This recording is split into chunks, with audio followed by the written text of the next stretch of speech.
Good evening, everybody. Good evening. Good evening. So tonight, we're going to talk about the movie that was selected for December. And the movie selected for December was Hidden Figures. That was the movie that was selected. So we're going to discuss that movie and, break down some things with it, just have a good discussion about Hidden Figures. So first of all, good evening to everybody. Good evening. I hope you had a great Monday. And listen, if you didn't, make a decision to be like, ain't nowhere to go but up from here. All right. Oh, thank you so much, Flip. I appreciate that. So let's discuss this Hidden Figures. So first of all, I want to start off at a high level. I said this morning, that I don't usually watch movies like this, right? Because I feel like Hollywood has this infatuation with stories about Black folks and the limitations that America has placed on us historically and how we rose through that anyway, but they always try to make it seem not that bad, This was a good movie. I do still feel like it was a little too long. We'll get into that. But okay. So we have our main characters here. Played by Taraji. Look, and I got the names here so I don't forget people's names. Octavia Spencer, and then you got Janelle Monáe. And they're playing Katherine Johnson is who Taraji is portraying. Janelle Monáe is playing Mary Jackson, and Octavia Spencer is playing Dorothy Vaughan. Now, while I was fascinated with Catherine's story in this movie, I was even more fascinated with Dorothy Vaughan's story. And the understanding of her going, okay, they're going to come in with this supercomputer, right? This computer that can essentially do the job that all of us have been doing these calculations, right? They were human calculators for NASA. So they're doing this job for NASA, and now they're going to get this supercomputer online, and then it's going to take our job. What do we do?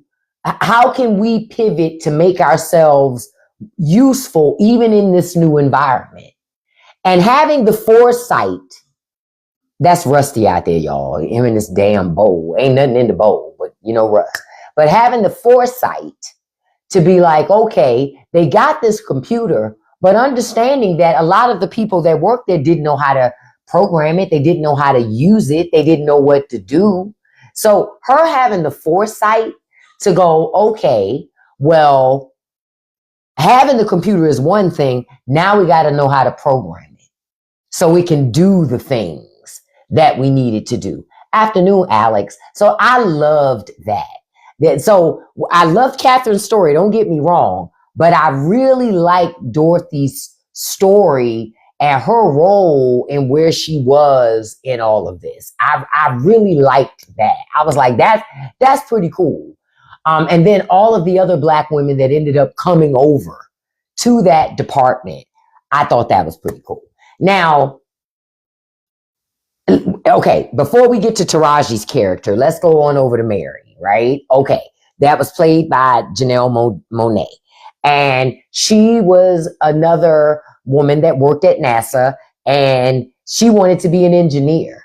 But what was even more profound about her was there were requirements for continuing education to make those things happen.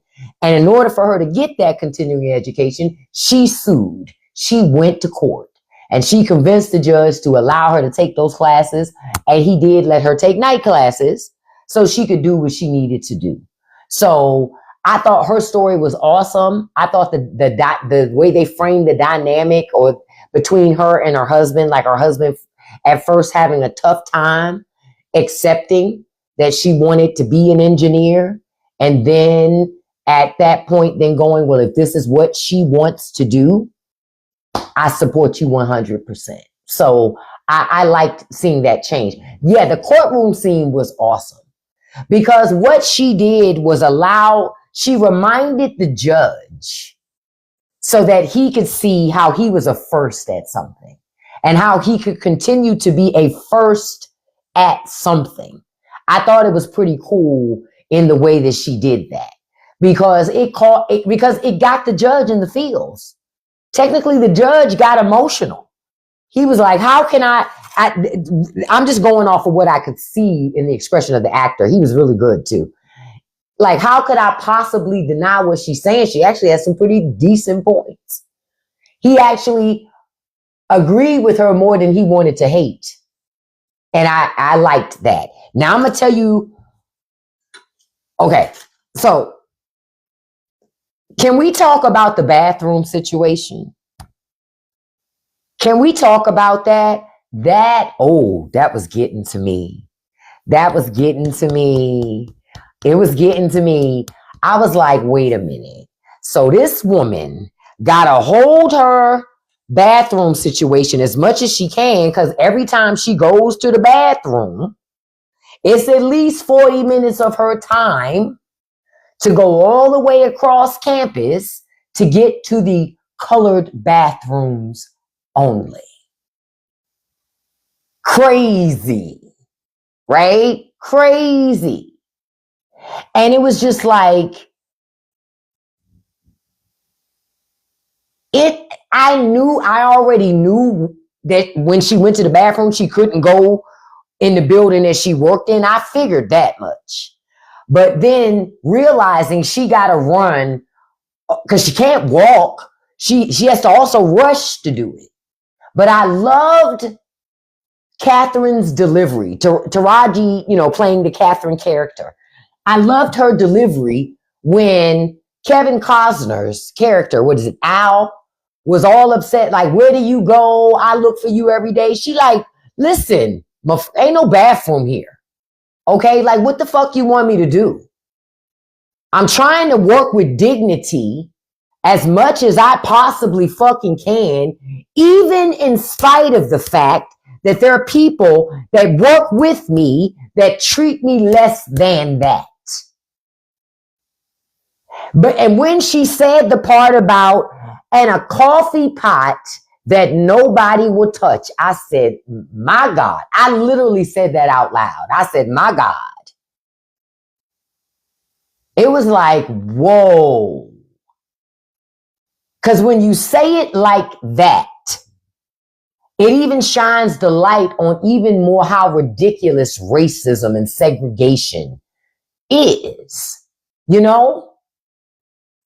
Because these women had something to contribute, and being Black didn't take away from that.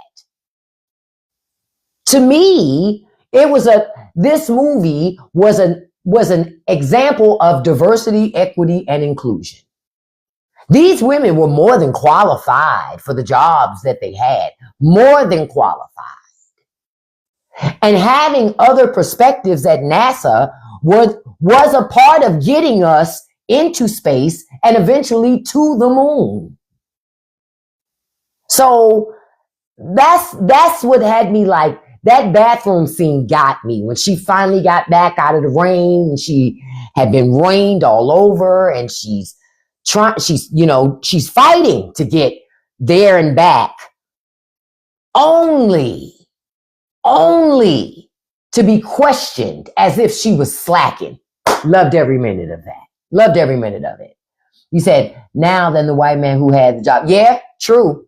And I'm going to tell you who I really enjoyed in this movie, even though his character I hated with a passion. Jim Parsons. He was good in this movie. It allowed me to see another depth and dimension of him as an actor, which I appreciated because I didn't like him the entire damn movie. And I said, you know what? That means he's doing his damn job, right? Because somebody got to be the villain up in this thing. And him and Kirsten Dunst too. Because I love me some Kirsten Dunst. Okay? Kirsten Dunst holds a special place in my heart because of Bring It On. You understand? Because of that alone. But in this movie, I was like, oh, this bitch, she is trying it. But she was doing a great job as an actor. She was doing a great job playing those dimensions, those struggles. And when she was in the bathroom with Dorothy, and she said, what did she say? I have nothing against you people or something like that. And she said, yeah, you really believe that. And she said, I know you really believe that. Child, listen. Let's have the quiet part. Let's discuss the quiet part out loud. You know, I liked that. I was like, girl, she pulled your damn card. Now, another hats off to another great performance in the movie. I thought Kevin Costner was awesome. Kevin Costner, to me, as he's gotten older, he's gotten even better as an actor. Because all these different roles that he does, he's gotten better as an actor. Not that he was never a good actor, but he just keeps getting better and better is my point. But Kevin Costner was great. He was making me feel like I felt when I watched him in Bodyguard. It's not the same kind of movie. I know that. That's not the thing. But he was getting me in the feels of that commanding presence that silent but leadership presence that he had in the movie. He was loud when he needed to be. But for the most part, he was a fairly chilled kind of leader, except when he got upset about something. Listen, you ain't never lying coming on up. Kirsten Dunst could do a fabulous job playing Caroline Levitt. So I thought, you say better singing voice, Aretha or Whitney. Oh, that's not really hard, Aretha. Fuck, even Whitney will say that. That ain't hard, beloved. Aretha all day. Riri all day, the queen of soul. I love me some Whitney, don't get me wrong. But ain't nobody touching the queen of fucking soul. And that be's a fact. But a great performance by Kevin Costner. Another character I loved in the movie so much. Glenn Powell, who played John Glenn, that character was fabulous in this movie. Like when the astronauts showed up and they were shaking the hands of the NASA staff, they were going to rush them in and not even have them greet the black employees, right? Because again, this was during segregation and black people being seen as inadequate. Like they have value, but we never want them to think they really have any kind of thing, right? And so I loved how John Glenn was like, no, I want to go over here and meet the people that make sure my ass can get up there and get back. I appreciated that. Because honestly, if it wasn't for the white men also like pressing it, and I don't know if that's true in real life, I just know what the movie said, right? But in the movie, if it wasn't for John Glenn saying, I'm not going up if Catherine doesn't do those calculations again, they would not have had her do that stuff again. Catherine would have been pushed back into the corner once they got what they needed, because racism being racism, we got to go back to being separate again. And it wasn't just racism happening. It was misogyny happening too. Because Catherine was the only female in that room outside of like Mary that was working with some people. But think about it. Catherine was the only woman in that room outside of the receptionist, outside of that assistant chick. She was the only one in that damn room that was a woman. That was it. Yep, that's why I said, Eric, I don't know if it really happened like that in real life. Because, again, Hollywood always gotta find a way to make movies like this palatable for all audiences, which means it can't make nobody too uncomfortable, except for black people.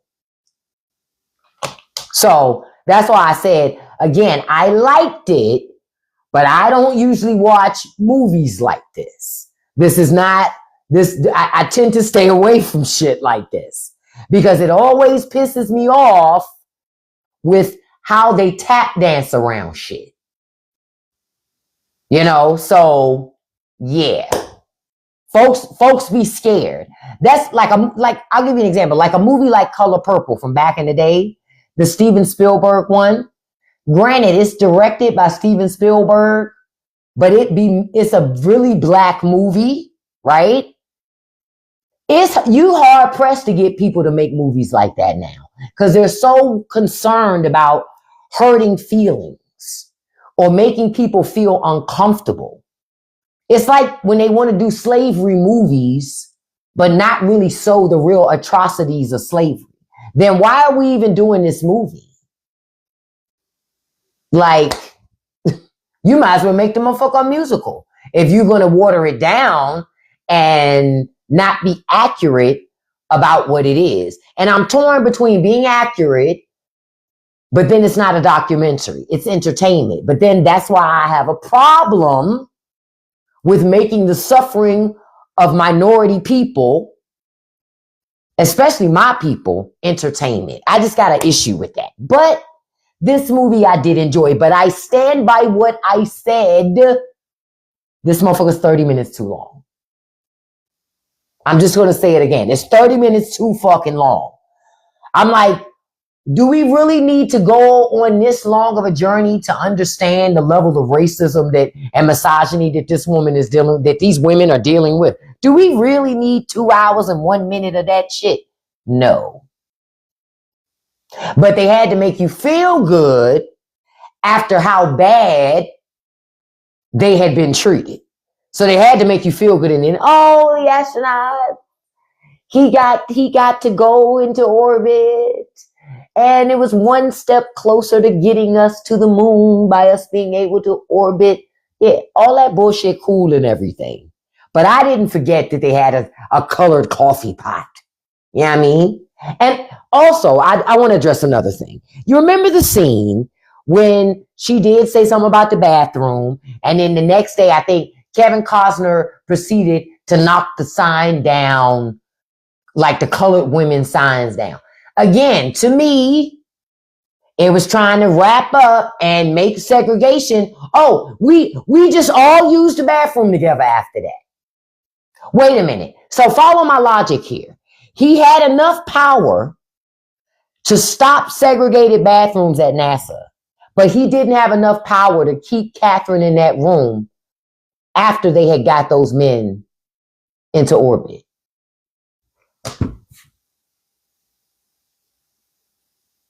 Y'all understand where I'm coming from? Do you understand? I was just like, that don't make sense to me, right? Like, either he got the juice or he ain't got the juice. You understand? So that's what had me going, see, they trying to make it seem like, oh, the white guy just knocked the sign down. Now we just have desegregated fucking bathrooms. What? That don't work. It ain't work like that. Like, come on. Yeah, it would not have happened that easily. It was like, come on. No fucking way. Because he didn't even have enough juice initially. Think about it. He didn't even have enough juice initially to bring Catherine in that meeting. Until she reminded him, well, you are the boss.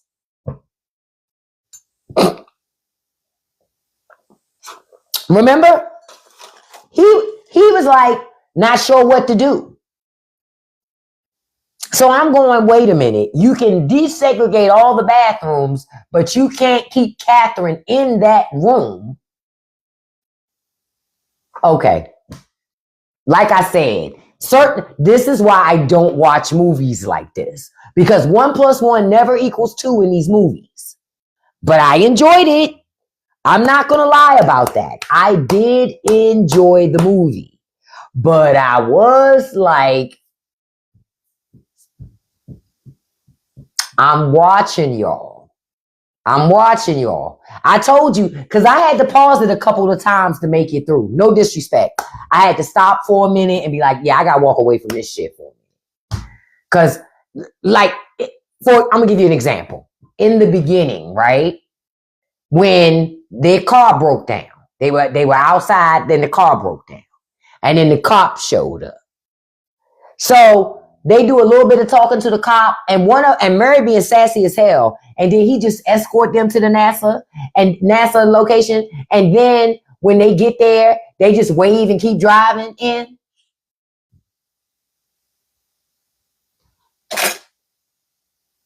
Wasn't they just concerned about the cops before they spoke to them? Now all of a sudden they besties and shit? Okay. Like I said, some shit had me like, so we just going, okay, all right. Exactly. That scene would have been a lot different, but I think, again, they wanted to make you uncomfortable with the scene, but not so uncomfortable that you wouldn't keep watching. That's what it seemed like to me. Because I was like, again, there were some things where I was forgiving them going, that is not how that would go. But okay. It's kind of like a Disney movie. You know what I mean? It's like Disney level of racism and misogyny. You know? Because you just like, yeah, it don't really go like that. Because it wasn't just racism. It was also misogyny. Because the white women was getting their just desserts in that movie too. That's why anytime they got to exert their little bit of power, they was feeling good. Because they were relegated to support positions that they didn't like, that they were put into. So, you know, I get it, but I was like, man, this movie's pushing it on some stuff. But I paused it about 2-3 times. Yeah, because I was like, hey, yo, man, come on. Now, I will also say, math gives me anxiety. So watching this movie, there were sometimes I would get anxiety, like when they would show them chalkboards, I had no idea what the fuck I was looking at. I was like, I don't even know what that is. And you know what it made me think? I'm sure there are people out here that are really good at math, like engineers and stuff, that could look at that movie and tell us whether or not if the shit on that board was even like accurate, real shit. I couldn't tell you that though. It looked cool, but I couldn't tell you if anything that I was looking at made any sense to me. I just was waiting for Catherine in the movie to tell me this is the answer. And I was like, okay, well, I ride with her because I have no idea what it should be. If it was up to me to get the astronauts back to space, Russia would have been the first folks on the moon. It never would have happened.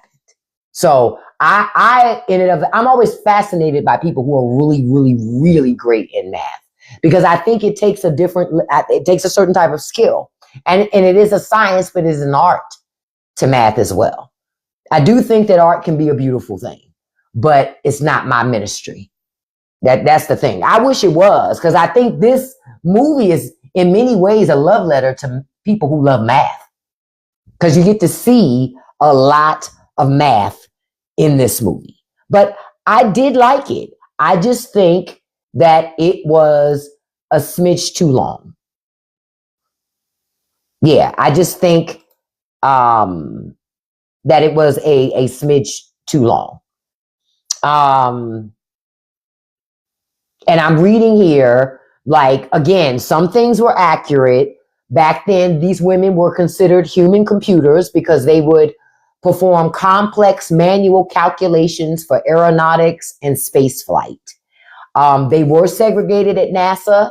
They worked at the Langley Research Center in Virginia, and they were segregated into the West Area Computers Unit facing separate facilities. They had separate dining facilities and separate bathroom facilities.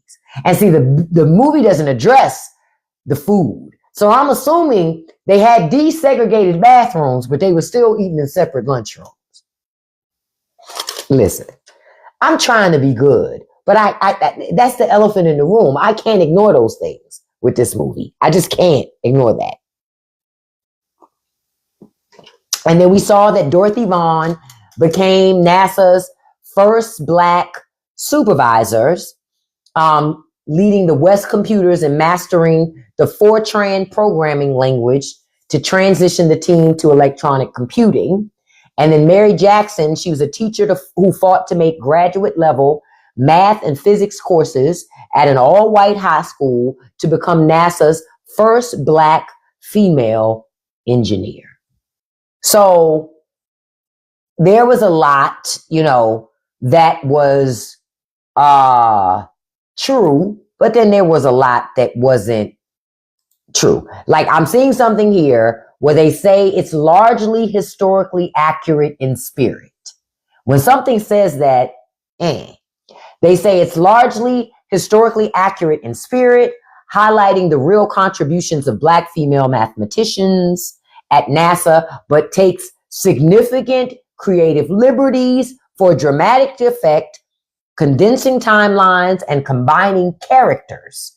Key changes include creating composite characters like Al Harrison and merging events, making the women seem closer colleagues than they were, and fabricating some dramatic conflicts to visualize systematic racism, though the core story of overcoming prejudice to achieve greatness is true. So, yeah, these women in real life were not even close. They were not friends hanging out. They were not close colleagues in that way. Not like the movie portrays it to be.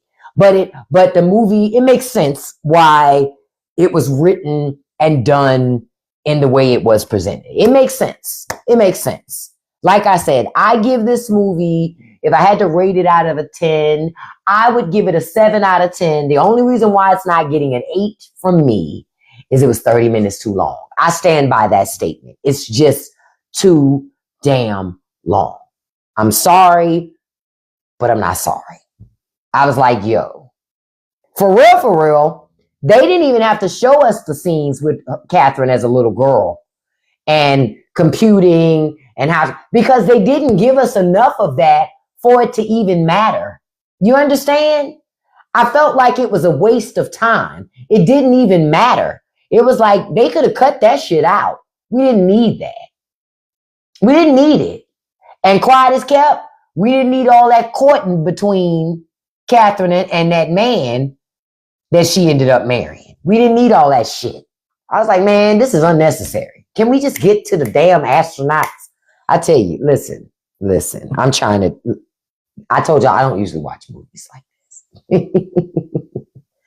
You're right.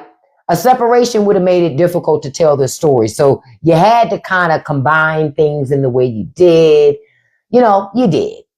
So, hey, dude. So, like I said, I enjoyed it. I felt it was a good movie. However, just a little too lengthy for my tastes. I was just like, there were some pieces of it where I was like, we don't need this. You can cut out the romance. She can still get married, but you ain't got to show all that courting and going on the date and the dancing. We didn't need it. We didn't need it. Because I found myself kept watching the clock on the movie like, why are they showing me this? You didn't need to see the dynamic between Mary and her husband. We didn't need it. I think that stuff was unnecessary. I thought it was unnecessary to have the scene where the Dorothy character goes to Kirsten Dunst's office to bring those files. Because no real conversation happened. Like, what was the point of that? They could have cut that. It was just certain things where I was just like, yeah, they dragging this the fuck out, man. Let's like. The movie could have started with them being broken down with the car. It could have started right there. Bam. Start the movie.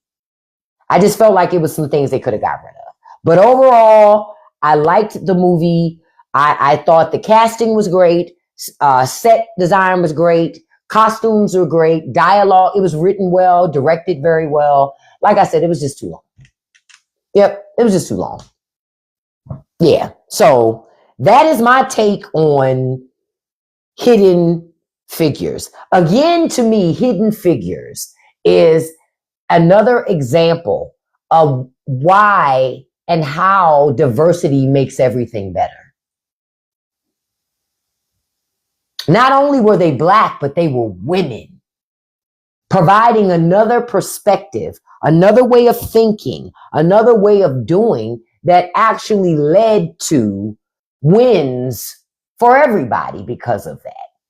Oh, you said you've watched it 4 times? Honestly, possibilities, I would if it wasn't 2 hours and 1 minute. Did I say that out loud? I did. I did. Because I would watch this movie more than once if it wasn't 2 hours and 1 minute. Now I'm going to watch it again, but I'm going to fast forward through the shit that I think that should have been edited out. I'm just going to fast forward through that stuff. But I love the movie. I love the relationship between the women, their dialogue with each other. I just loved it all. I love to watch their progressions.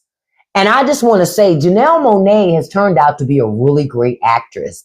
I love seeing her in everything she's in. She's a good actress. She really is. She can hold her chops next to people like Taraji and Octavia. So she did a great job, I felt like. I didn't realize this movie, though, came out in 2016. Damn. I didn't realize that. I didn't realize it was that old. I thought it was like maybe 5 years old. I didn't realize it was that old. That it was that long ago that Hidden Figures actually came out. So I didn't realize that. I think Barack Obama might have still been in the White House, I think, when this came out. Yeah, and I had forgotten about that. You said, proud that women did so much more than I knew. Yeah, women have made a lot of contributions to society. A lot, you know. So that's why I said diversity is a beautiful thing. It's a beautiful thing. And what and I'm going to tell you another thing this movie showed. It showed that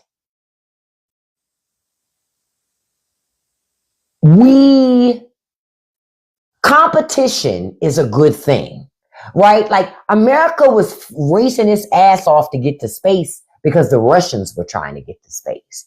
Everything was a race against time about who's going to get to the moon first, right? Competition's a good thing.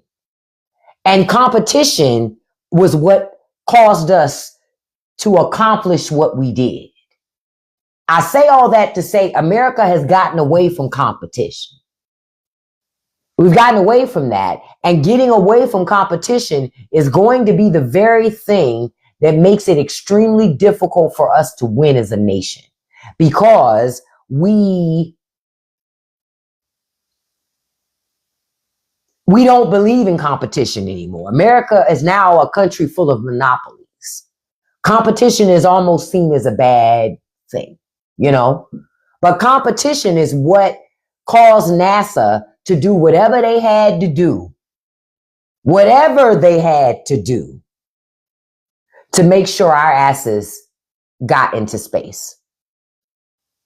And when you realize how fascinating space is and the whole idea of space travel, then it's even more,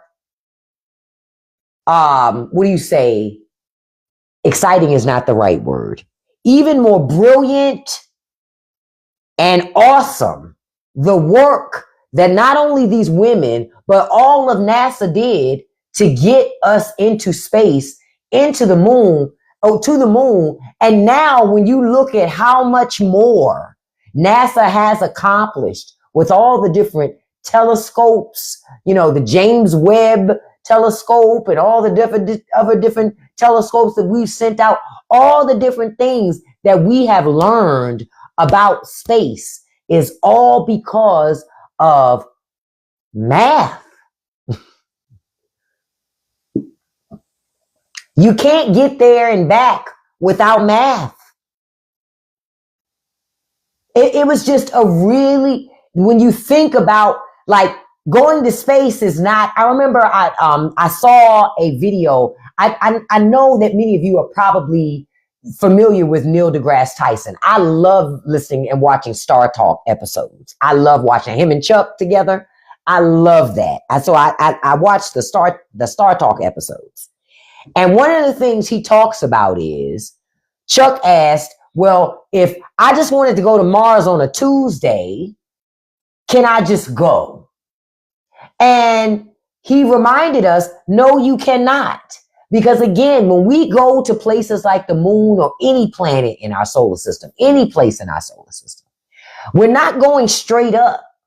It may look that way to you, but it's like a slingshot. It's literally like a slingshot where they have to time when they need to be leaving Earth so they can get to a certain point in the atmosphere, in space, so that they can use that the atmosphere and the trajectory of space and time to be moving. Because we don't have enough fuel to just be doing all that shit, to be running fuel all the time.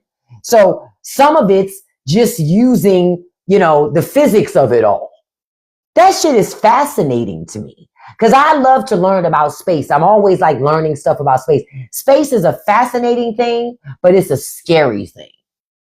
Because one of the things this year that I've learned, well, at least that I feel, I won't say that I've learned it because we don't have any proof. We still don't have any proof of finding any other habitable planets in our solar system with people like us and all this stuff. We don't have that, right? But I firmly believe, because of the way space is set up, it's no fucking way that there's not another solar system, and I'm sure in a whole other dimension and place we can't get to because we don't have the technology to get there, right? And even if we did get there, it's not like we could send messages back because we don't have the technology to do that. No, I'm not doing a Patreon tonight, dude. I don't usually do them in the evenings too much. But when you look at what it takes to get to space and from space, that shit is fascinating. I believe that it probably is other life and other beings, whatever those are, right, out there. But we will never know that because space is so fucking big. I don't even think that many of us have an understanding about how big space is. Like last night, I was watching a video. I was in the bed last night. Have you guys ever watched the channel on YouTube called What If? He's a guy, he does like all these space videos and it's called What If, right? So last night's What If video I watched was what if different black holes combined and clashed? What would that mean? And what would it mean if it clashed close to us? And all. So when you look at all of those things, you just go, there has to be something else out there. We're just never going to be able to get to it. You saw that video, Kiara. That was a fascinating video. Because the thing is, I'm so sick in the head. I'd be like, man, I would sure love to see two black holes combined.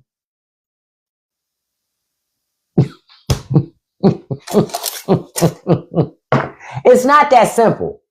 You understand? It's not that simple.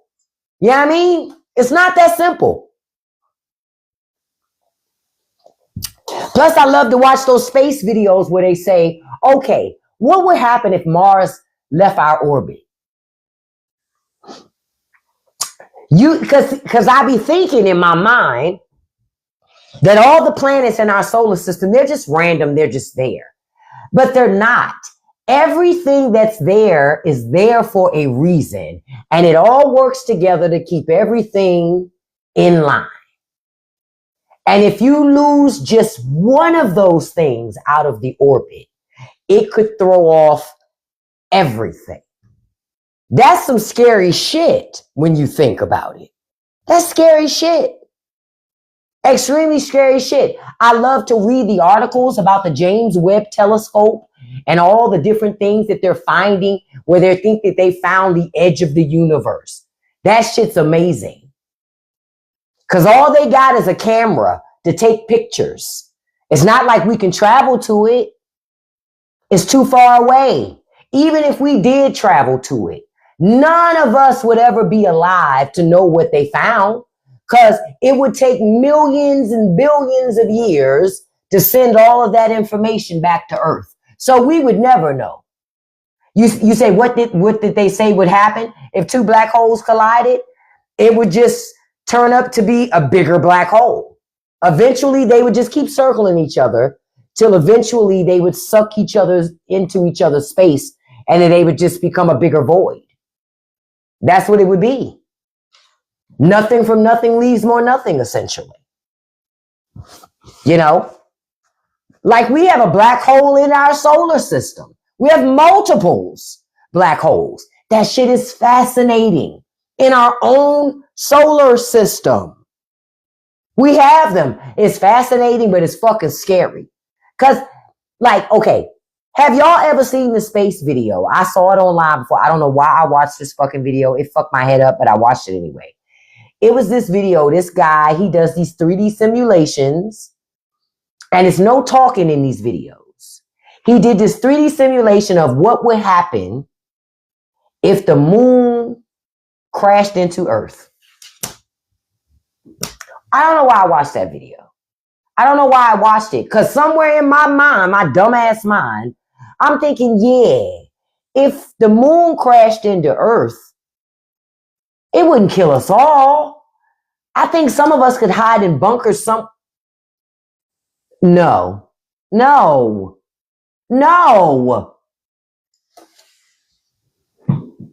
It might be Zach B. Films. I don't remember the name of the guy. But if the moon crashed into Earth, we're fucked.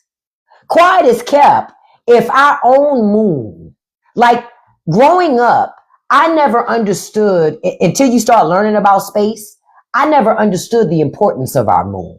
I just assumed it's just there. You know what I mean? You just like, well, it's just fucking there. It don't really do shit. That's not true. That's not true. Our moon regulates the tides. You know, it impacts like the orbits and different things that happen. Our moon is essential for us to be alive. We need our moon. We only have one moon. Many other planets have multiple moons, but we only got one. We can't afford to lose our moon. We need that fucker bad. Hey, JK, we need that moon bad. So just having a better understanding of, oh, that's why we care so much about our moon, because it dictates so much. Like the movie, the video I watched the other day was talking about what if we lost, I think it was the one about what if we lost our moons or something, like our moon. They said that the oceans, right, all the water would just stand, what was it, like 60 feet tall or something like that? It would just never come down. The tides would never fall. Essentially, everything, a lot of places would just be underwater. Like Earth would look markedly different if we didn't have a moon. You would still have some places that would have land, but ideally not as much as you have. We have as much land as we do have that's not underwater because of our fucking moon. It's a beautiful thing to learn about space. I love space. See, look at y'all in here. Look at Kiara. The sun gravitational pull would be stronger for sure. Little scientist. Look at little engineer, little scientist. Y'all hear us? I just think it's fascinating shit. It really is fascinating. Now, I'm not smart enough to go to space, meaning I'm not smart enough to do the calculations, to get there and back. But I do watch the movies and the videos, and I do ask the questions. I really do. So sometimes I ask Chat GPT questions, literally, about space. Hold on, let me find that thing, because I had this night one night. No, it was not a night that I had an edible, but I had this night one night where I asked a question. I was watching a video about space, And there was something about, yeah, I was asking about life beyond Earth. That's what I was asking about, life beyond Earth. So I was asking, when it comes to space, they always say we haven't found life on other planets, but are they exploring the possibility of life being in other places, meaning on moons? So my question is it possible that there is life out there? Because they talk about this whole planet 9. And I say there's a possibility that one of the moons associated with planet 9 might have life. So my bigger question was, is it possible for life to be out there, but life would take on a new meaning? Meaning it's not limited to the definition for which we have given it up to this point. Are scientists considering that it's possible that life is out there, but that definition of it is not what we've been used to up to this point? That shit's fascinating to me. And apparently scientists have been looking at that, because up to this point, scientists have said what we consider to be life are like carbon-based life forms, right? That's what we call life. But maybe that is not the only version of life. And when we're out here in looking at things in space, we're looking for carbon, and all these things that we consider to be indicators of possible life. But I'm going, it's got to be possible that life means way more than we have said life is. Hey, Karina, good evening. So that's why this shit to me is fascinating. It is fascinating. And then I asked this other question. Then I said, when you're out there looking in the solar system, the moons, especially with planet 9, the moons are the most interesting. And with other planets, the moons are where we think there may be life. So why is Earth considered a planet than a moon? Then I got into that, and then it told me why. Because Earth actually orbits the sun and our moon orbits us. So by proxy, that's why Earth is a planet, not considered a moon, because Earth has its own rotation around the sun. And they were saying that there are a couple of other little things that scientists try to make assumption about, why something is a planet versus why it's not a planet. Again, I am fascinated by space. Space does fascinate me because it's scary as fuck. It's scary as fuck. Like, I'm going to tell you one more fascinating piece. I know that we've all seen Saturn, right? Because Saturn has those rings. Have you seen the newer pictures that they've done with the satellites to give really in-depth views of what those rings are, what's really happening in those rings? That shit is beautiful. It is gorgeous it's just like, oh my God, that really exists. Yes, Lori, and I agree with you. It is extremely arrogant for humanity to make the assumption that we are the only life that exists. Not only do I think that other life would exist, I think if other life existed and it had an ability to travel to Earth, that already tells you that it's smarter than us anyway. Because of the technology that is required to travel through space. Think about it. So by proxy, they already have to be smarter than us, because we can't do that. We haven't figured out how to do it. So by proxy, they're already smarter than us. So I go, that's what makes me go, there aren't any aliens. You understand? There are no little green men. I don't believe in no shit like that. I'm sorry. I personally don't believe in that. Not them coming to Earth. Why come, of all the fucking planets, why come here? That's all I'm saying. That's all I'm saying. that logic doesn't sit well with me.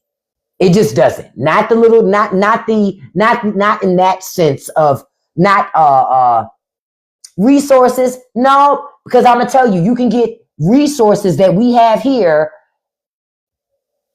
in all those other planets before you even get to us. You understand? You got suns out there bigger than our sun. So it's not like they need to get close to our sun. It's suns out there bigger than our sun. Billions of times bigger than our sun. So why would they want to come here? Not you saying hopefully for the melanin. Not the aliens coming. I'm looking for me a black girl. I heard about black girl magic. We caught some radio frequencies that came through and they said something about black girl magic. And we was coming through to get a taste of that little black girl magic. That's when everybody be like, you know,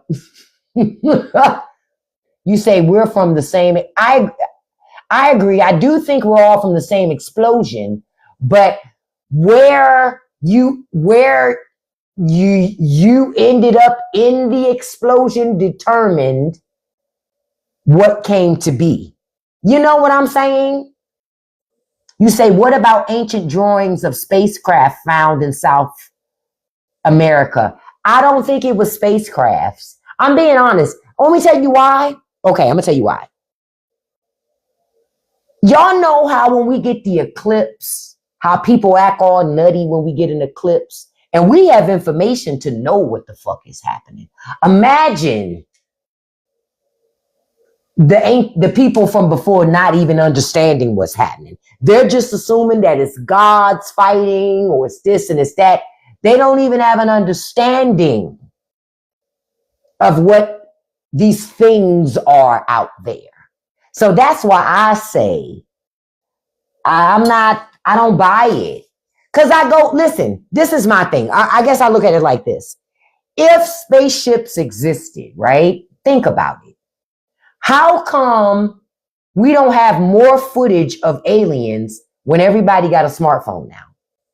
We had more footage of aliens when people was using home video cameras and everybody and their mama did not have a video camera. But for whatever reason, the aliens would show up when the people was using VHS tapes or Betamax.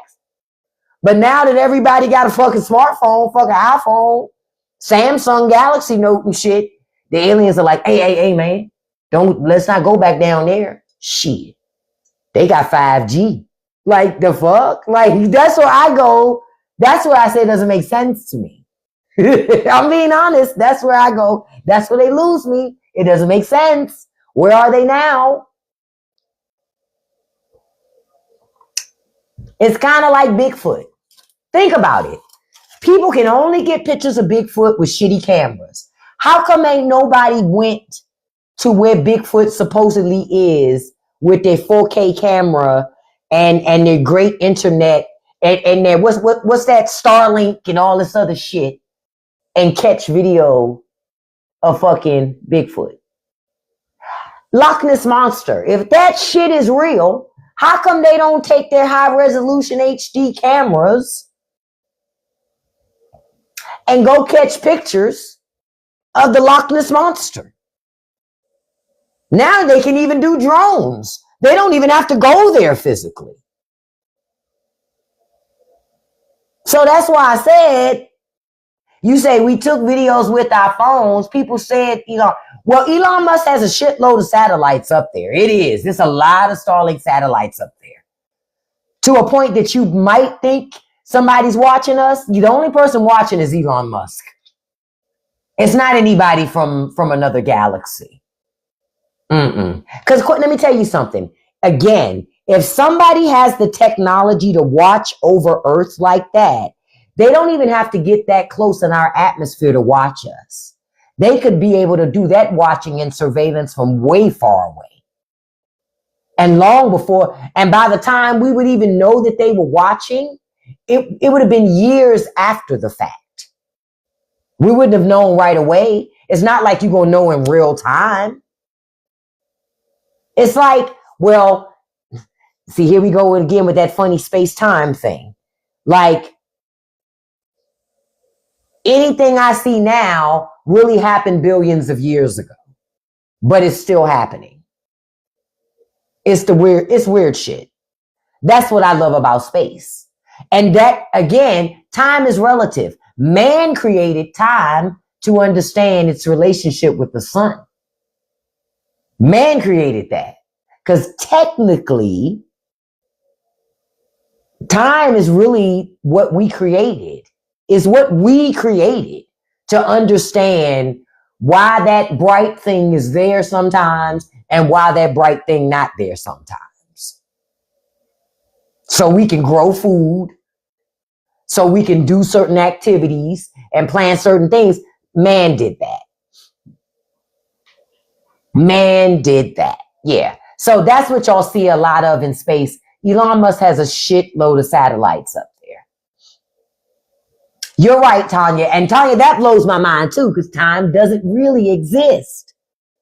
We are always in the now, technically. Because think about it, you can't ever go back. There's no way to go back. No way to go back. You can't go forward. You can only exist in the now, which is true. That's the beautiful thing about space and time. Because if I went to space right now and I came back, I age differently than the people here on Earth. But I think that has to do with atmosphere and gravity. And again, space is just different. It's different. But I love space. So again, I enjoyed this movie, but I enjoyed space. I like this, but I love Interstellar. I loved Interstellar. Interstellar was a masterpiece, an outright masterpiece of a movie. To try to explain or visualize space travel, I thought it was brilliantly done, especially when they traveled through the wormhole. That shit was so good, especially because in science, we believe there's a belief that there are wormholes and that you can travel from one side of the solar system, one side of space to another side of space. But again, it's never happened. No one's ever done it. We don't know. Yeah, I remember when Senator Kelly did that experiment with his twin, which I thought was pretty cool. So no, I heard something out there. I was like, I thought my dog was up to no good, but he was just licking water. But again, I love space, so yeah. I did love this movie. I did, but I still stand by what I said. It was 30 minutes too long. It was 30 minutes too long. Now, I want to prepare y'all for tomorrow when we meet to talk about, all the things that have been going on.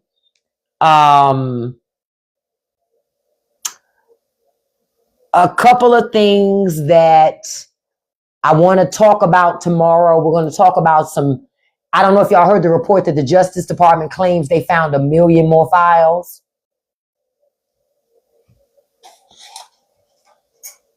That's what they claim. Now, remember, Pam Bondi told you months ago, there was nothing. They've combed through all the evidence. There are no charges that can be brought on anybody. Remember that.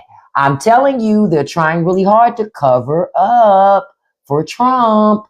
Okay, and I see this comment. What did I think of Katy Perry and them going to space?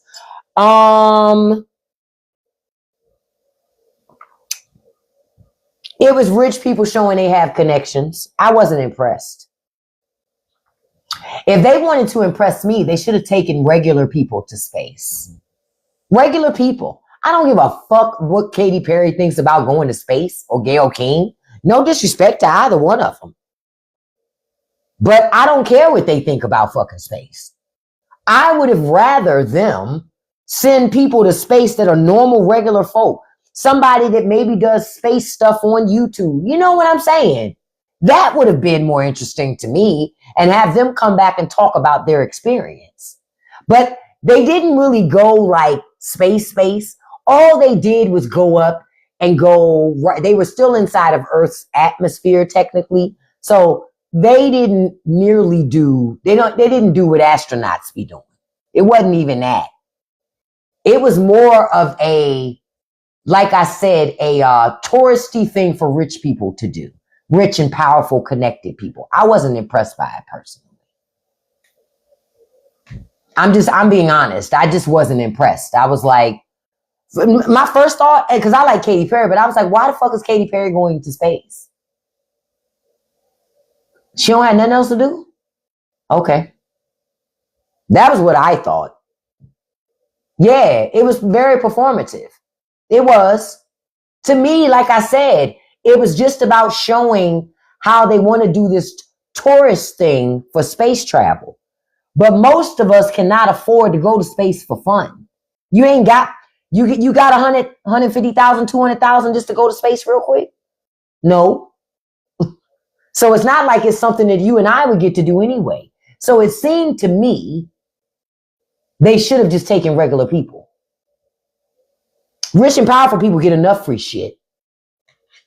So I wasn't impressed. You say she wanted to go sing because Beyonce did it in a commercial. Oh, that was why? Okay, I'm still not impressed. I'm not impressed. I'm still trying to figure out how Katy Perry bagged Justin Trudeau. I'm still trying to figure that out.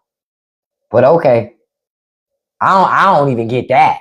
Because I'm going to be a fly on the wall when conversations happen between those two. They got to the point that now that they booed up. I'm like, that was not on my bingo card. That Katy Perry would be booed up with Justin Trudeau. I just did not. I didn't see that coming. I'm going to just say it like that. I didn't see that one. Took me by surprise.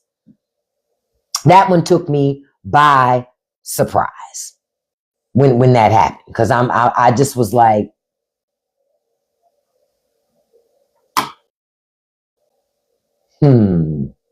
okay. All right. So again, tomorrow too, we're going to do a short after show on Patreon where I'm going to share with y'all about how somebody got a letter from the Charlie Kirk Foundation threatening them. They got this letter on Christmas Eve because somebody from the Charlie Kirk Foundation saw a comment they put online about Charlie Kirk and proceeded to find out who this person was and wrote them a letter and sent it in the mail. I'm going to say and keep saying what I've been saying. Why does everybody want us to be more upset about Charlie Kirk than Erica Kirk is? That's never going to happen. Not for me. Not for me. So I appreciate y'all being here with me this evening. Thank y'all for voting for Hidden Figures, honestly, because I never would have seen it because I never watched it. I've never watched it. Like I've never watched The Butler, but I ain't gonna never watch The Butler. I can guarantee cash money on that. But I'm gonna tell you what I did watch. And now I love me some Ghost Dog. I watch Ghost Dog, The Way of the Samurai, but I'm not watching The Butler. I ain't never seen The Help either. No, it's just certain things. I ain't never seen Driving Miss Daisy. It's just certain shit I ain't watching. Fuck it, because it's a trigger for me. I can't watch it. Did you see When They See Us? No, I haven't seen that. I have to look at that. I haven't seen Green Book either. I told you I'm real funny. I'm real funny. I'm real funny. Let me tell you something. I'm so funny. I ain't seen Selma either. I'm so funny. I haven't even seen Abraham Lincoln versus the Vampires. Okay? I don't watch none of it. Okay? Mm-mm. I think the last thing that I probably like movie that I saw like that was probably Malcolm X. I've seen Sinners. I've seen Sinners. But yeah, I know about the Helps ending, but I'm not willing to sit through all that bullshit to get to that fucking ending. I can't do it. I can't do it. I've seen excerpts enough to know that's not a movie I can watch. Because if I watch that movie, from forever that point forward, I will never like Bryce Howard again. And I like Bryce Howard. I'm trying to continue liking her, right? So I can't watch that movie. Like for a long time, I hated Christian Bale. Why? Shaft. If you seen Shaft with Samuel L. Jackson, I hated Christian Bale for a long time.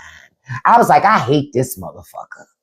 That character was deplorable as fuck. He was so good in it, but it was a deplorable ass character. Okay? Deplorable. And it was so bad to the point that I was like, I hate this dude, yo. So when they made him Batman, I was mad. I was like, why would they make this dude Batman? But he won me over time. But it took a minute. You were just talking about Shaft. Yeah, it took a minute because I did not like Christian Bale he was really good in that movie. He played a deplorable character extremely well. Christian Bale is just a great actor. But he was good in that movie. He was really good. Shaft is a fun movie. It's my duty to please that booty. Listen, what? Anytime Shaft comes on cable or like on TV, I watch Shaft every time.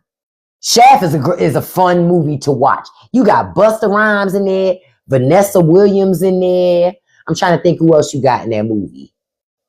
I love when Shaft tell that other cop, he said, today is the day we find out who's the daddy, me or the mailman. Man, listen, I love me some Shaft. And Jeffrey Wright's performance in Shaft, he should have won an Academy Award. It may not be a popular opinion, but People Hernandez should have gotten Jeffrey Wright an Academy Award, at least a nomination. He was outstanding as People Hernandez. Outstanding. Jewel best sleeping that best. He said, oh, you're going up the way for threatening an officer. And brother, I love when Shaft say, I thought you said you was going to smoke me, man. I smoke camels, man. Jeffrey Wright that's one of the reasons why every time that movie comes on TV, I have to watch it. Jeffrey Wright's performance is outstanding. Man, Tiger Woo. Listen, I have seen that movie so many times. He said, you got a boat? What's your boat name? Boston Whaler. Hey man, you got like a business card or something? Come on, man. Stop playing with me. I done seen this movie too many times. I fucking love Shaft because of Jeffrey Wright. Jeffrey Wright, that movie was just very well cast. Listen, you laughing, but I've seen this movie so many fucking times. When that movie come on TV, I'm quoting it line by line. I'm literally standing there. Shaft, you're out of here. What, for that? When he punches him? Oh, man, come on, man. Come on, man. I've seen it too many times. When an actor does a fabulous performance, sometimes it can't be denied. Jeffrey Wright was so good in that fucking movie. I thought he was Puerto Rican for a hot second, but he not. He black. He just a damn great fucking actor. Jeffrey Wright's a great damn actor. He's a great actor. He is a great actor. That man can do so many different things. But Peoples Hernandez is the character you love to hate. It's like you know he bad and you know that you shouldn't like him, but at the same time he got charisma. So you're drawn to the charisma, but at the same time you like this deplorable, bruh. People Hernandez was a deplorable ass character, but he was fun to watch. I haven't seen Glory since high school. Because again, it's another movie that it's a trigger for me. But I haven't seen it since high school. I've seen it twice. I ain't never watched it after that. I watched Color Purple before I watched Glory. I'm keeping it all the way a buck. I'm keeping it all the way a buck. I just, yeah.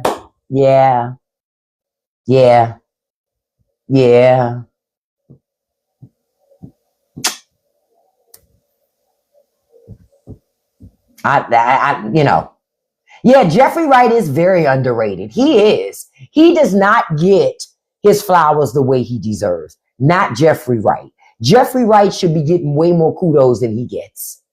I'm sorry. Because the man has so many different notes and ways that he can do characters. But People Hernandez is one of my favorite movie characters out there. Outside of Dolomite. I mean, I got a couple favorite movie characters. You got Dolomite. You got People Hernandez. Fucking Ordell Roby. I still say Ordell Roby is one of the best movie characters ever created on film. From Jackie Brown. Don't play with me. Sam Jackson put his foot all the way in that role of Ordell Roby. Put his foot all up in it. All up in it. The man's a great actor. And he did a great fucking job as Ordell Roby in Honestly, I think Jackie Brown is the best movie that Quentin Tarantino's ever done, in my opinion. To me, Jackie Brown is the best movie he's ever done, in my opinion. And Quentin Tarantino's done some great movies, but Jackie Brown is a fucking masterpiece. It's a masterpiece. Dialogue, the casting, the way it's filmed, like that movie. If you have not seen Jackie Brown, you need to watch that shit. That's the heist of the century. That shit is so good. That movie is so good. Man, what? I love that movie. That's another movie I know word for fucking word. Because Jackie Brown is a movie that I'm going to watch it every time I come on TV. I'm going to watch Jackie Brown. I'm going to watch Jackie Brown every fucking time. It was a fabulous movie because I love me some Pam Grier. Pam Grier is a fine mother. Shut your mouth. Okay? And she was gorgeous in Jackie Brown. Gorgeous. I say, she's just gorgeous on screen.